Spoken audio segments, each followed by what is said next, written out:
Estamos aqui de volta para mais um Achocolatado com História. Ups! Para mais uma live, a nossa live de número 12 do componente de História para você, aluno da terceira série do ensino médio. Eu sou a professora Adriana e, como é praxe, nas nossas lives, o que a gente realiza antes da execução dos exercícios, uma breve revisão.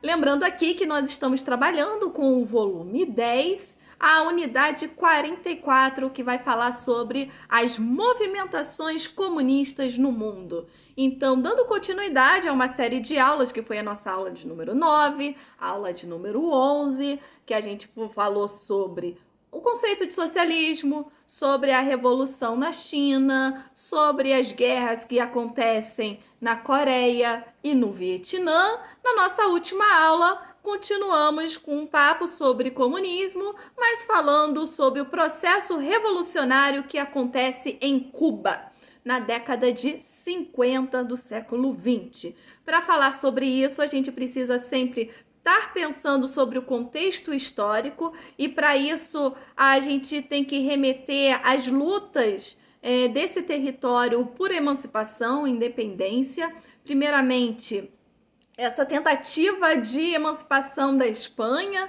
que foi a sua metrópole até quase o finalzinho aí do século XIX, e aí depois começa uma dependência econômica, inclusive militar, política indiretamente, dos Estados Unidos no momento de imperialismo, o imperialismo estadunidense que se dá sobre a América Latina, vai ter também a sua força sobre a ilha de Cuba. E aqui se estabelece um governo com indiretamente interferência, inclusive legalmente, lá na Constituição nova que se forma em Cuba, a emenda Platt vai estar assegurando essa intervenção em caso de ameaça e também uma base em Guantánamo, em Cuba. Então dá pra gente perceber aí que os interesses eles permanecem nas mãos de uma elite, da elite cubana e principalmente estadunidense. Cuba se torna um lugar de investimentos, mas não investimento de vamos desenvolver esse país, investir para explorá-lo, principalmente no ramo da cana-de-açúcar. Então não há uma industrialização de Cuba nesse momento, e também por ser um lugar que acabou virando sinônimo de um playground, de fazer a festa, como, por exemplo, as redes hoteleiras, jogos, prostituição, drogas, bebidas alcoólicas, acaba se tornando esse lugar em Cuba de referência para os Estados Unidos. Isso com certeza vai levar a várias insatisfações, o que leva a um processo revolucionário, liderado aí pelo Fidel Castro. Vai ter uma primeira tentativa de tomada de poder, porém essa tentativa ela é fracassada. E depois, nesse refúgio, no México, essas forças elas vão amadurecendo, se forma um movimento revolucionário, né, o M26, e aí o reforço também com as ideias do Ernesto Che Guevara, que vão formar um novo plano de invasão e de tomada de poder, que isso começa a acontecer em 1956, quando esses homens voltam a Cuba e começam a formar núcleos de resistência com várias derrotas, mas aos poucos os números de adeptos vai crescendo e as vitórias vão aumentando apesar das desvantagens de número de homens e de armamento bélico. Essa pressão forte desses revolucionários e o aumento do número, né, dos adeptos a esse movimento, as pessoas que apoiam, vai levar à renúncia aí do Fulgêncio Batista, que para quem estava implementando uma ditadura, indiretamente atendendo ao interesse dos Estados Unidos. Isso vai então colocar um novo momento em Cuba em que se implementa um governo socialista. Fidel Castro ele assume uma diretriz marxista-leninista em Cuba e se aproxima da União Soviética dentro desse contexto de Guerra Fria, o que inclusive vai causar uma situação tensa mundial com a instalação de mísseis soviéticos em Cuba, que ameaça atacar os Estados Unidos a qualquer momento. Essa situação ela vai ser resolvida com um acordo. A tensão até então mais forte do momento da Guerra Fria, que é essa crise dos mísseis, vai se distender, vai ter um certo relaxamento, mas não quer dizer que as disputas não deixem de acontecer entre Estados Unidos e União Soviética. Bem, a gente sabe que a União Soviética ela encontra o fim no início da década de 90, 1991, aí colocando o fim a essa Guerra Fria, e porém Cuba permanece. Só que Cuba começa a enfrentar uma série de desafios, que é como sustentar esse novo governo economicamente, principalmente, se eu não tenho mais os recursos financeiros, a ajuda que vinha da União Soviética. E por isso Cuba é submetido a várias crises econômicas, inclusive geográficas. É uma região ali no Caribe em que passa, né, diversos tufões, e isso tem castigado bastante essa população. E aí a gente fechou a nossa reflexão sobre qual é o futuro, né? Fidel Castro permanece no poder até 2008, olha só quanto tempo. A gente está falando de 1959, início da década de 60. E depois assume o seu irmão, o Raul Castro, até que ele fique até 2018. E Cuba fica então em uma situação bem delicada, porque além dessas dificuldades econômicas, há restrições por parte de bloqueios protagonizado aí pelos Estados Unidos. A mudança desse cenário ele tá acontecendo aos poucos, principalmente a visita do Barack Obama enquanto presidente no ano de 2016 e algumas aberturas econômicas a essa modernização, mas ainda é uma população que sofre bastante com salários baixíssimos. Porém, é um governo que oferece aos seus cidadãos o básico de seu sustento, um sistema de saúde, um sistema de educação.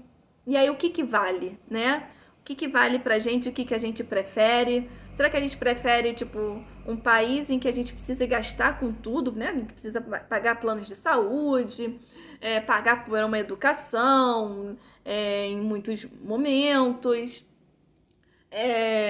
Porém, a gente tem a modernidade, o acesso fácil à informação, à internet, né?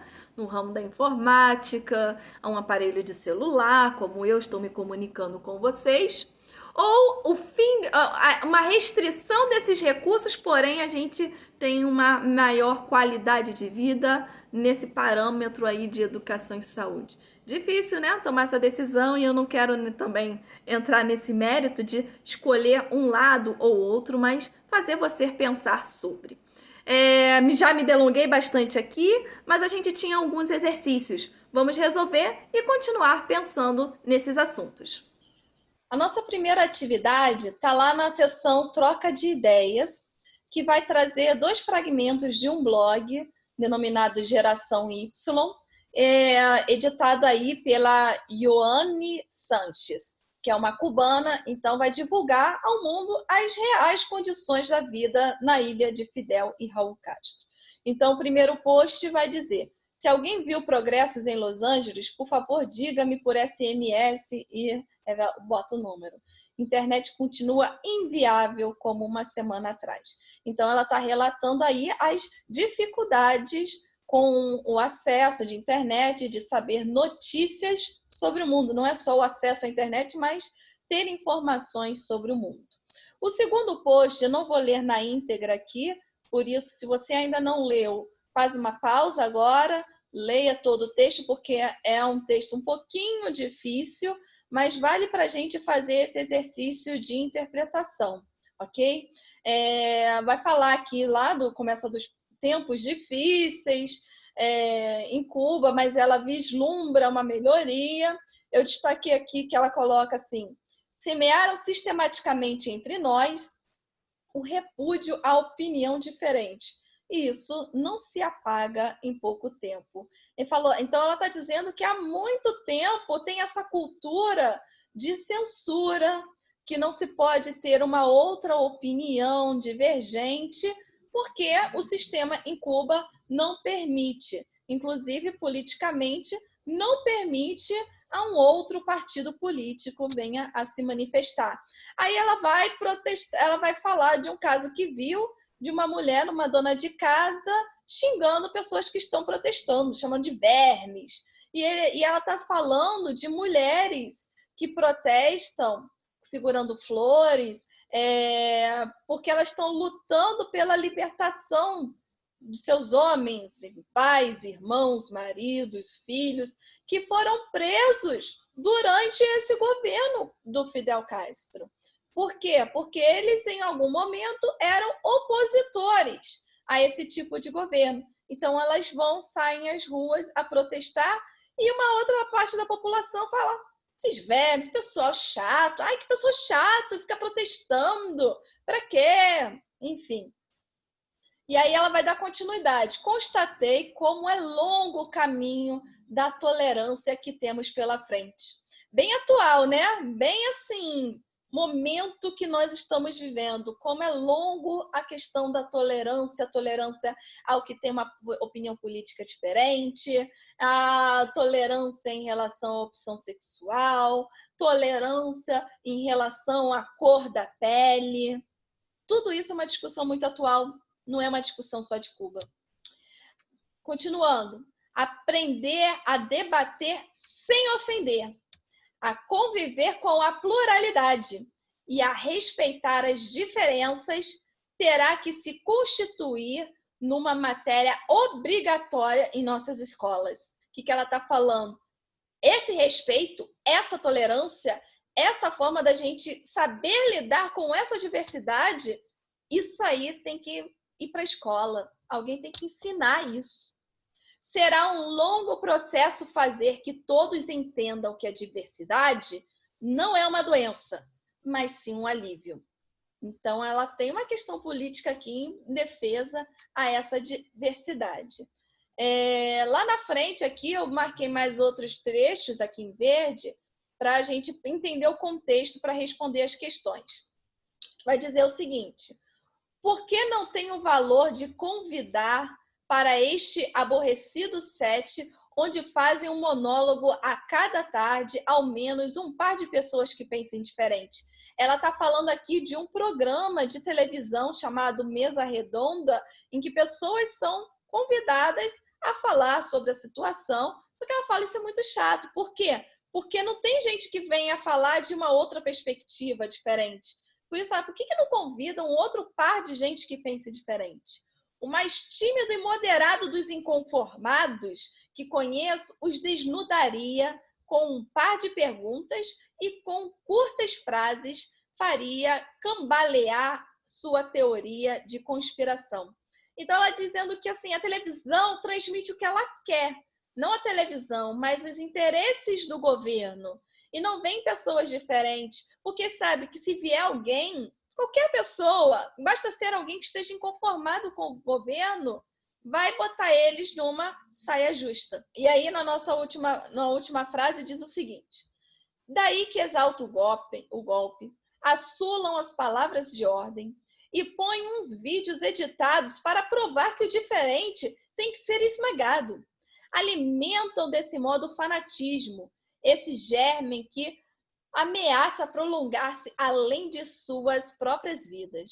O legado de ódios e desconfiança que este sistema pretende deixar-nos. Então, ele coloca como que o governo dissemina um ódio àquele que é diferente. Então, vamos lá para as nossas perguntas, tá? Separei aqui para vocês. Primeiramente, é uma questão de entender as palavras. Tem umas palavras bem complicadas, então o texto chama atenção, né, o comando de questão, para a gente entender, através do contexto, se a gente consegue desvendar. A primeira palavra é pressagiar. Tive um presságio.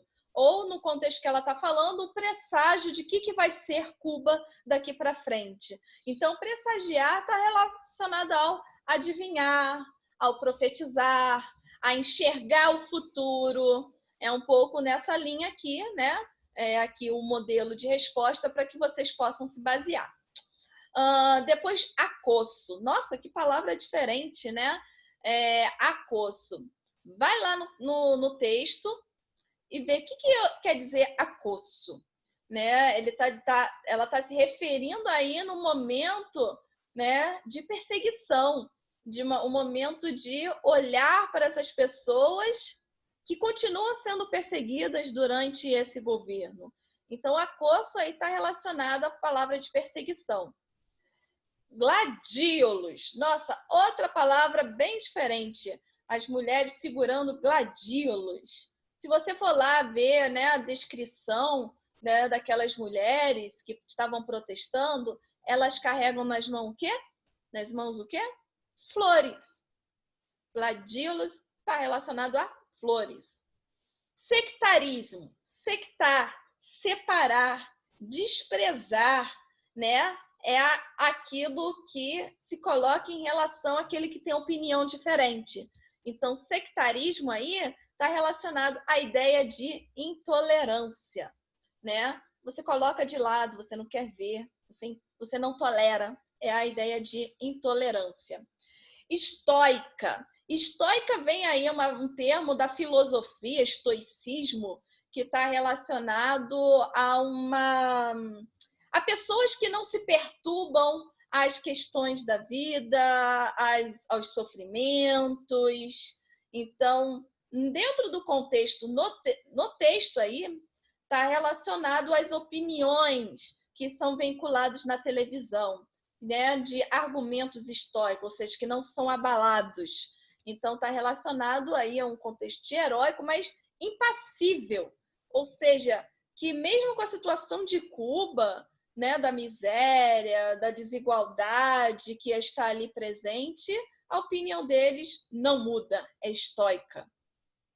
E prebendas, outra palavra aí que está relacionado ao contexto do jornalista. O que eles fazem, a prebendas, são os trabalhos deles, né? São as ocupações deles. Então, aqui no gabarito, ocupações de bons rendimentos, porém de pouco trabalho. Porque é aquele artigozinho que o jornalista faz, né? Uma coisinha que dá pouco trabalho, mas que dá dinheiro para ele. É o que resta a esses jornalistas. Dando seguimento aqui, uma questão de verdadeiro ou falso. Aqui já está com gabarito, aqui ficou a falha nossa. Falha nossa! Esqueci de esconder o gabarito. Vai ficar assim mesmo, tá? Não vou gravar de novo, não. Mas é aqui para a gente pensar sobre a interpretação desse texto. O blog, editado pela cubana Ione Sanchez, é uma forma de protesto contra as condições materiais de vida e de falta de liberdade em Cuba na atualidade. Lá ela está falando, criticando sobre a internet, ela está falando aí sobre a falta de liberdade na televisão, de se colocar uma opinião diferente. É verdadeiro. Ao verificarmos algumas informações contidas na reportagem, é possível afirmar que os ideais de igualdade material pregados pelo socialismo estão presentes em Cuba. Ela fala que tem essa igualdade, que todos podem se manifestar? Não, ela está criticando isso. Basta pegar o exemplo aí da televisão, do programa de televisão. Não existe a igualdade, é falso. É possível afirmar que as condições de vida e de trabalho na ilha são de igualdade e prosperidade, assim como na afirmação anterior. Essa afirmação é igual à da anterior, está dizendo que existe igualdade, né, nas condições de vida, de trabalho, né, prosperidade, que a gente pode enriquecer. Está falando aí ela fala assim, qual vai ser o futuro de Cuba? O que dá para a gente ver isso, e para isso a gente precisa mudar na educação. É falso.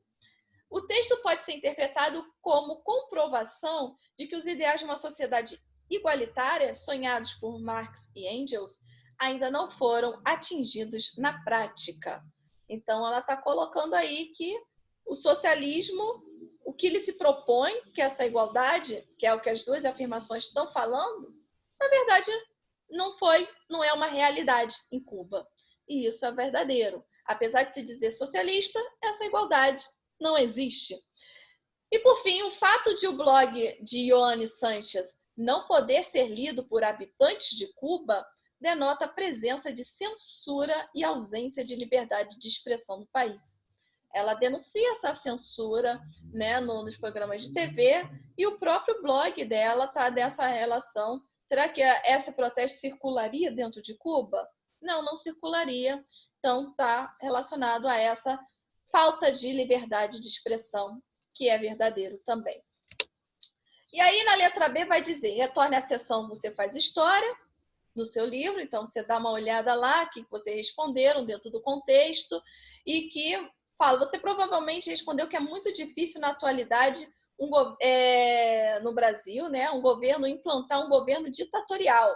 Apesar de serem discussões bem presentes hoje em dia, não era no momento em que dos autores que fizeram esse material didático, mas hoje em dia essa discussão está bem assim, será que é possível ter um governo ditatorial? A opinião no momento da pessoa que escreveu esse livro é que não é possível. Isso por causa dos meios de comunicação que possibilitam o engajamento de centenas e milhares de pessoas em defesa de uma causa. Então, por exemplo, o caso que está acontecendo nos Estados Unidos, né, da morte brutal de um negro que levou aos protestos e ao movimento que diz que vidas negras importam. Isso teve uma repercussão muito grande e principalmente por conta das redes sociais, da internet. Então, hoje, qualquer movimento que seja contrário às liberdades, é isso que o autor está querendo dizer, é difícil de se sustentar esse governo ditatorial, porque a informação ela circula mais fácil. E aí ela vai perguntar, em Cuba, por outro lado, que fatores possibilitam o cerceamento da liberdade de expressão em pleno século XXI? É possível a gente não ter liberdade de expressão no século XXI? A autora está dizendo que em Cuba não existe cerceamento, fim, restrição dessas liberdades. Por que Cuba, diferente do Brasil, essa liberdade de expressão não existe? A gente pode estar pensando aí, então, de acordo com o enunciado, pelas dificuldades do meio de comunicação. Assim como no blog ali, a autora falou, tem internet, a internet está muito ruim, isso dificulta a circulação de informações, a restrição, ou porque é muito caro obter um aparelho de celular, um computador. É possível ter? Sim, há uma abertura em Cuba, está tendo, é gradual isso. Vai demorar alguns anos para a gente ver se essa situação vai realmente mudar com essa abertura que está acontecendo agora, né, nesses últimos 10 anos, menos de 10 anos em Cuba. Mas que por muito tempo Cuba se tornou um lugar de atraso tecnológico, e que não tem auxílio de outras potências para isso. Então, isso ajuda nessas restrições de liberdade de expressão. E aí a segunda alternativa vai dizer que, segundo, então aqui tem só coloco aqui um modelo, né, para que vocês possam se basear em uma resposta. Se quiser dar um pause para ver o modelo de resposta. E a segunda vai dizer, segundo Ioane Sanches, de que maneira uma sociedade aprende a conviver com a pluralidade. Ela vai defender, é importante a diversidade. A diversidade precisa estar presente, ela enriquece. E ela fala, como é que a gente vai conseguir aprender a viver com essa diversidade, a tolerar, que ela vai falar da tolerância ao respeito ao outro, né? Da opinião diferente. Ela coloca isso nas mãos da escola, inclusive. Olha só onde nós estamos, apesar de online, aqui à distância, isso aqui é uma instituição escolar. A gente está pensando que esse lugar é o lugar que a gente aprende a lidar com a diversidade de opiniões. Então, ela coloca na escola, nas novas gerações que estão aí acontecendo. Então, essa é uma tarefa difícil, é de longa data, porque quem está se educando agora, que a gente pretende que seja um ser humano melhor no futuro. E aqui eu deixei, por último, uma também questão de verdadeiro ou falso. Está lá na página 48, continua na 49, que tem um trecho retirado de um site da internet, vai dizer: os Estados Unidos suspenderam na segunda-feira, no dia 13 de abril de 2009, restrições para que familiares cubanos vivendo no país possam viajar a Cuba e o fim de condicionantes para remessas de dinheiro a parentes. Ou seja, os Estados Unidos tinham uma medida restritiva de pessoas irem a Cuba ou enviarem dinheiro para Cuba. Isso faz parte desse conflito de Cuba e Estados Unidos. Empresas norte-americanas de telecomunicações também foram autorizadas a participar de licenciamentos em Cuba. O embargo econômico norte-americano a Cuba, vigente desde 1962, a partir do governo de Fidel Castro, não foi derrubado. Ou seja, as restrições ainda não foram derrubadas, mas está começando a abrir. Os Estados Unidos estão fazendo algumas concessões. Então, o texto demonstra uma distensão na relação entre Estados Unidos e Cuba, que ao longo da segunda metade do século XX passou por diversas fases. Sobre o assunto, marque V para as afirmativas verdadeiras e F para a falsa. E aí vai dizer: o apoio dos Estados Unidos ao governo de Fulgêncio Batista fez com que o Congresso norte-americano, por meio da emenda Platt, lembra lá da emenda Platt, vai colocar restrições ao governo de intervenção, caso fosse necessário, decretasse o bloqueio econômico de Cuba tão logo ocorreu a ascensão de Fidel Castro ao poder. Então, é verdadeiro ou falso? Ou falso, né? Falso. Então, o apoio fez com que o Congresso, por meio da emenda, decretasse bloqueio econômico. A emenda Platt, ela prevê um bloqueio econômico? Não, ela prevê uma intervenção militar em Cuba, caso fosse necessário. É falsa essa alternativa. A segunda vai dizer que a reforma agrária decretada pelo governo cubano revolucionário, aliada à nacionalização de bancos e das minas, contribuíram para o crescimento dos problemas com os Estados Unidos. Ou seja, a partir do governo de Fidel, começa a se implementar uma reforma agrária, a nacionalização de empresas, de banco. Isso vai restringir a presença dos Estados Unidos dentro de Cuba. E, claro, vai aumentar esses problemas aí nessa relação entre Cuba e Estados Unidos. É verdadeira a alternativa. A invasão da Baía dos Porcos, lembra aquela tentativa, inclusive, de acabar com o governo de Fidel? Tentativa fracassada de derrubada do governo por dissidentes, aqueles que saíram de Cuba em busca que não concordavam com o governo. Financiada pelos Estados Unidos, marcou o aumento das tensões entre os dois países. Aumentou a tensão essa tentativa? Sim. Inclusive, depois dessa invasão da Baía dos Porcos, é que Fidel vai decretar oficialmente Cuba como um país socialista, né, de vertente marxista-leninista. Então, é verdadeiro. E, por fim, a chamada crise dos mísseis, em outubro de 1962, quando a União Soviética tentou instalar mísseis nucleares em território cubano, demonstrou o alinhamento de Cuba ao bloco comunista. Então, a crise dos mísseis coloca esse alinhamento de Cuba com a União Soviética e o seu perfil comunista. É verdadeira a afirmação, o que torna verdadeira a alternativa de letra D, que está lá nas opções. Não mostrei aqui, basta você marcar a letra D aí no seu material. E a gente encerra por aqui. E semana que vem, continuamos. Vamos falar aqui de tensões no Oriente Médio, dentro ainda desse contexto de Guerra Fria. Até a próxima e tchau!